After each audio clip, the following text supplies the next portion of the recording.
I'm Mason. I'm 29, and this is the kind of story I never thought I'd tell. Not because I'm ashamed, though I was for a while, but because it still stings in places I didn't know could bruise. I grew up in Pittsburgh. My mom left when I was 6, so it was just me and my dad, Tom. He worked maintenance at an architecture firm downtown. Every day he came home in a blue jumpsuit, smelled like Windex and paint thinner, and still managed to help me with math homework like he hadn't just scrubbed toilets for 10 hours. He never complained. Not once. Money comes and goes, he'd say. But the way you treat people, that stays. Danielle was different. She came from money. Ivy League, old family house in Connecticut, that kind of background.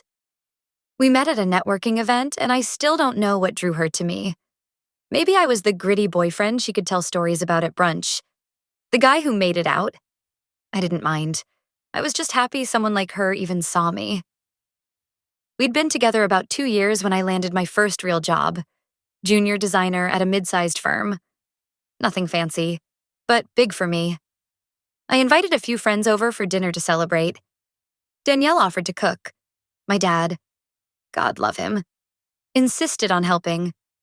Showed up early, brought a pie from the bakery we always went to growing up. And then it happened. We were halfway through dinner. Laughter, clinking glasses, the usual. Someone asked how I got into architecture. I smiled. Honestly, my dad. He used to take me to his work when I was a kid. I'd sit in the lobby drawing buildings while he... Danielle cut in, laughing. Wait, your dad's not even really an architect though, right? I thought he was just, like, the janitor? She said it like she was clarifying something cute. Like, aw, how humble. But it landed like a slap. Everyone at the table froze. My dad looked up from his plate, smile fading slow like a dying bulb. He did maintenance, I said, my voice flat. Same building, for 25 years. Oh, right, she said, sipping her wine. Still? Cool. I wanted to leave. I wanted to grab my dad and go somewhere. Anywhere. But he just smiled that soft, tired smile and said, "You've done good, Mason. I'm proud of you." Like he didn't just get reduced to a punchline in my own home. After everyone left, I pulled Danielle aside. "You didn't have to say it like that," I told her. She rolled her eyes. "Oh, come on, it's not an insult. It's true. You shouldn't be embarrassed about your roots." But I wasn't embarrassed about him. I was embarrassed about her. That was the first crack in the wall I'd spent years building for her. Still, I let it go. Told myself she didn't mean it that way. That maybe I was being too sensitive. I wish I'd trusted my gut more. Because what happened next? It made that dinner feel like child's play. 2 weeks later, I came home from work and found Danielle sitting at my desk, looking through some envelopes that had come in the mail. She held up one. "You didn't tell me you had a trust fund." I froze, because I didn't. But apparently my dad had left me something. Something big. Something she was already thinking about how to spend. I just stood there in the doorway, keys still in my hand. Danielle was holding a letter from a law firm I hadn't even opened yet. It was one of those thick envelopes with gold print in the corner. The kind that makes your stomach twist because nothing that official ever brings good news. She waved it like a winning lottery ticket. "You gonna open it, or should I?" I snatched it from her, sat down and read it right there at my desk. It turns out my dad, my janitor, floor waxing, toilet unclogging, Windex-smelling dad, had been quietly investing in the architecture firm where he worked for over 2 decades. When one of the founders passed away, he bought in. Didn't tell a soul, not even me. At the time of his death, he owned 25% of the company, a quarter of the damn firm. Not in stocks or fake equity either.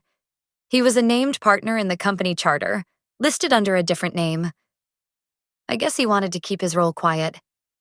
I think it was his way of staying humble. Or maybe he just wanted me to succeed without ever leaning on his shadow. Either way, he'd set up a trust. Everything was now mine. $1.2 million, give or take. I didn't know whether to cry, laugh, or throw up. Danielle, on the other hand, didn't skip a beat. "Oh my God," she breathed. "Mace, this changes everything." I felt like I was still underwater, but I heard her talking, listing things. We could get a place in Brooklyn. I could finally quit that dead-end job. Maybe travel a little. Paris or Thailand. Oh, or we could buy that Tesla I showed you. Remember? That's when it hit me. We could spend it. Not a second of silence. Not a single, "Your dad must have worked so hard for this." Not even a moment of respect. I said nothing. Just folded the letter and walked into the bedroom. Shut the door. For the next few weeks, I pretended everything was normal. Let her make vision boards. Let her look at apartments I never intended to buy. Let her talk about how crazy it is that I didn't even know my dad was low-key rich. She even started referring to the money as ours. "As soon as we get the paperwork done," she'd say, "we should sit down and make a plan." Meanwhile, I was going through something else entirely. Grief doesn't come in waves like people say. It's more like fog. Thick, heavy, and it sticks to everything. I missed my dad so bad it physically hurt. And now I had to carry his legacy while pretending the person sleeping next to me wasn't already picking out throw pillows with his money. And then, just when I thought it couldn't get more insulting, Danielle did something that flipped a switch in me. She called my dad's old firm, without asking, told them she was helping with estate logistics, and asked to speak with the managing partner about accessing the trust. I only found out because one of the firm's accountants, who'd met my dad, called me afterward and said, "Hey, is that your fiancé?" Just checking, because she said some weird stuff on the call. I confronted her that night. "You called the firm?" I asked, calm but shaking inside. She blinked. "Yeah, I mean, someone has to take initiative. You've been so slow about everything." I stared at her. "That was my father. That's his life's work, and you—" I couldn't finish the sentence. She crossed her arms. "You're being dramatic. He was a janitor." "What, now you care about honoring his empire?" Something broke inside me, but I didn't yell. I didn't throw anything. I just nodded. "Okay," I said. "If you want to be in charge of things, be in charge. Let's do it your way." And I watched her eyes light up like it was a win, like I'd finally come around. But she had no idea that from that moment on, I'd already started moving the money. Quietly, legally, completely out of reach. And I was going to let her keep spending, planning, and dreaming, until the day the account hit zero. If you've ever watched someone disrespect the dead for a shopping list, you know the kind of rage I was sitting on. Danielle thought she was slick. She started making executive decisions, like she was chief financial officer of my father's legacy, booked meetings with financial advisors, bought leather folders to keep our documents in, talked about hiring an interior designer for an apartment I never agreed to buy. And every time I tried to slow things down, she'd get this tight little smile and say, "Come on, babe. We need to be smart. Don't let emotions get in the way of real progress." Real progress. Like grief is a speed bump and not a goddamn mountain. The spending started fast and stupid. New clothes, a $1,400 espresso machine, some skincare fridge thing I didn't even know existed. When I asked her about it, she laughed and said, "Don't be so frugal. You're not poor anymore." You're not poor anymore. As if I'd been carrying shame around like a disease. As if the goal was to escape my past instead of honor the man who built me from nothing. And here's the kicker. None of this was from the trust yet. The inheritance was still pending legal processing. So where was the money coming from? My account, my personal savings, the money I'd spent years building while eating cheap takeout and repairing my own damn boots instead of buying new ones. She'd linked our banking info for convenience, and I let it happen. I watched it drain, quietly, on purpose. Because I wanted her to feel safe, to feel in control, to feel so certain about what was coming that she'd keep overreaching. She didn't disappoint. 3 days before the trust cleared, I caught her on a video call with a realtor in Miami. "I want all white finishes, nothing industrial," she was saying. "And we'd need at least 2 walk-in closets.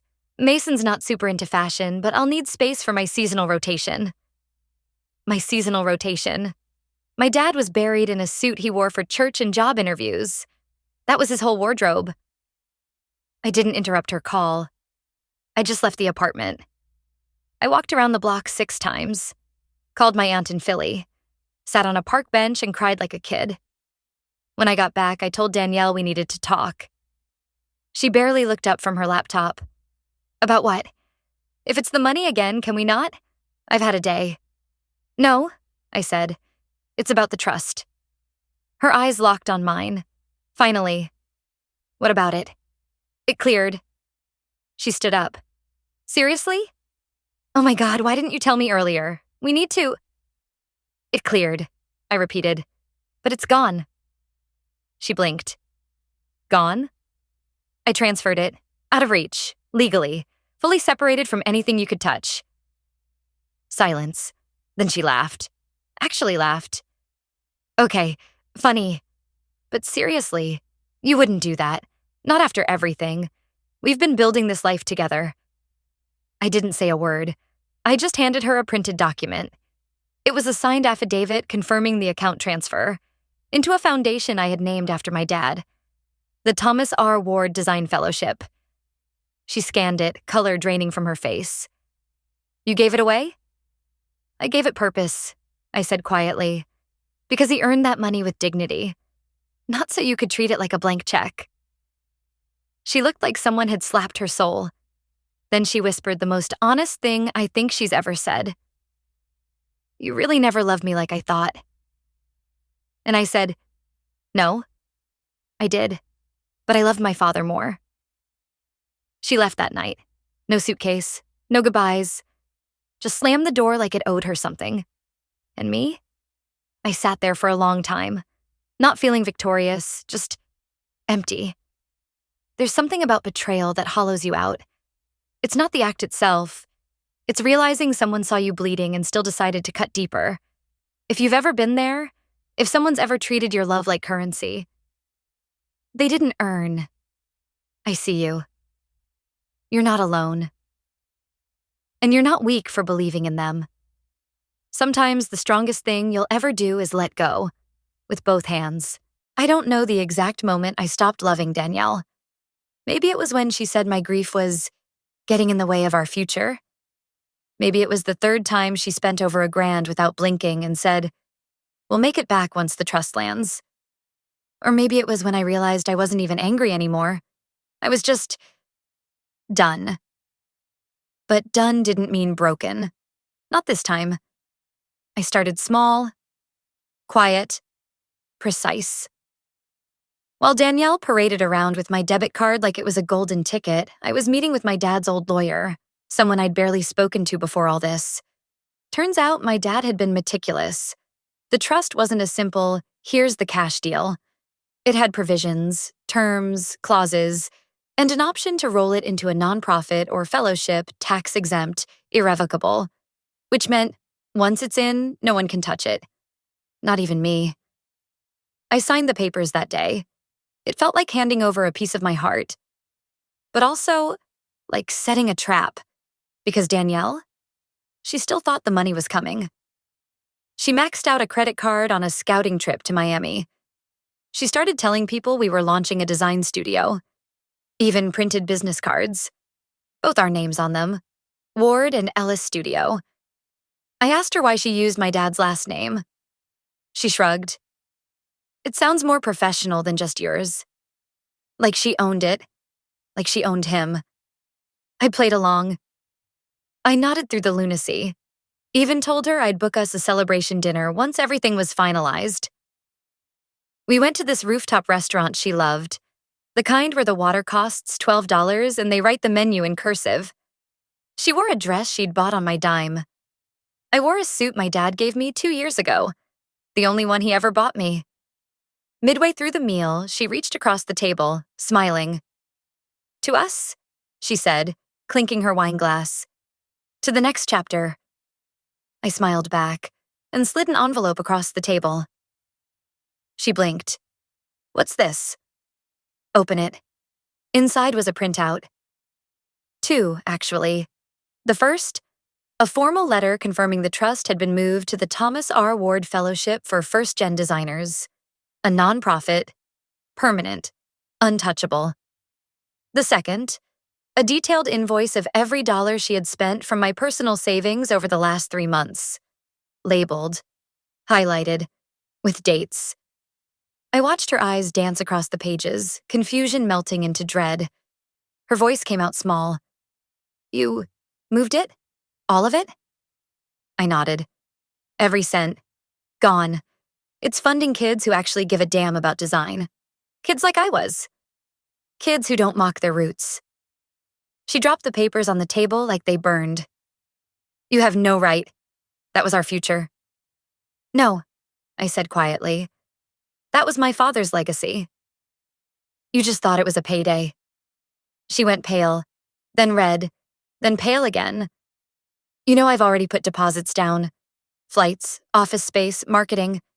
What the hell am I supposed to do? I leaned back. You could try getting a job. You know, like the rest of us. She opened her mouth, but before she could spit whatever venom she had loaded, our waiter returned. Will that be one check or... I cut him off. She's got it. Then I stood up, looked her dead in the eye, and added, after all, she said we're not poor anymore. I walked out, got into the elevator, never looked back. But here's the twist. You think that's the end, right? That she crawled away and I rebuilt. Not quite. 3 weeks later, I got a call from the credit union. Apparently, Danielle had taken out a joint line of credit using both our names. While I was grieving. While she was planning her empire. The balance? $47,200. All on me. I stared at the phone in my hand like it was a live wire. She hadn't just used me. She'd planted landmines for after she left. I felt sick. Hollow. And the worst part? I didn't even feel surprised. If you've ever loved someone who saw you as leverage instead of a person, I'm sorry. There's no roadmap for how to heal from that. But I hope you know, your pain is real. You're not stupid. You're not weak. You just gave someone the benefit of the doubt, and they made you regret it. I get it. I really, really do. I stared at the credit union rep on the screen, trying to keep my face still while every nerve inside me was screaming. A joint line of credit? I repeated. Opened 3 months ago? With both our names? Yes, she replied, gentle but firm. Signed electronically. Application originated from your shared address at the time. Danielle had done it while I was still planning his funeral. I hung up without saying much. Just sat there. Breathing through clenched teeth. She hadn't just looted my account or tried to hijack my inheritance. She'd preloaded a bomb and walked away, hoping I wouldn't see it until it was too late. But this time, I wasn't just going to absorb the damage. I went back to the same lawyer who'd helped set up my dad's trust. I brought every document, every receipt, every screenshot of Danielle spending money like it was Monopoly cash. I told him everything. We built the case piece by piece. Fraudulent use of my name on the credit line, unauthorized transactions, misuse of shared accounts after the relationship ended. He nodded slowly after reading through the final file. She didn't just cross a line, he said. She drew a whole new one and danced on it. We filed a civil suit. She got served 2 weeks later at her new co-working space, the one she'd leased with that credit line. According to a mutual acquaintance, she screamed in front of 2 interns and locked herself in the bathroom for half an hour. I didn't take joy in that. Okay, maybe a flicker of satisfaction. But more than anything, I just wanted to finish what she started. On my terms. During the hearing, she tried to play it cool, said I knew about the credit line, claimed I was just bitter about the breakup and using the courts to get revenge. But the receipts don't lie. The bank logs don't lie. And I sure as hell didn't lie under oath. The judge ruled in my favor. She was ordered to pay back the $47,200 in legal fees. Her credit took a nosedive. She lost her office space. The studio name, Ward and Ellis, was shut down for good. Turns out, the world doesn't have much sympathy for people who bankroll their entrepreneurship with someone else's grief. And me? I didn't walk away rich. The money she owed will trickle in over years, assuming she even pays. But I walked away clean, unburdened. I sold the last piece of furniture we'd bought together, packed up what mattered, and moved into a modest place 2 blocks from the firm my dad once cleaned. They offered me a design position after seeing the fellowship initiative. I walk past that building every morning now. The same one where my father mopped floors and quietly bought his slice of ownership. There's a little brass plaque near the side entrance now. Thomas R. Ward, partner emeritus. Some days I pause there. Not long, just enough to say thanks. Not for the money, but for teaching me that dignity doesn't need applause, and revenge doesn't need noise. You just need to know when to stop asking for respect and start reclaiming it. Lesson I learned: if someone's love comes with terms and invoices, it's not love. And if they only show up for the prize, make damn sure they walk away empty-handed. If any of this hit close to home, I mean it. Drop your story in the comments. I know how isolating this stuff can feel, but you're not alone. And if you want to stick around for more stories like this, well, you know what to do. From one survivor to another. Thanks for hearing me out.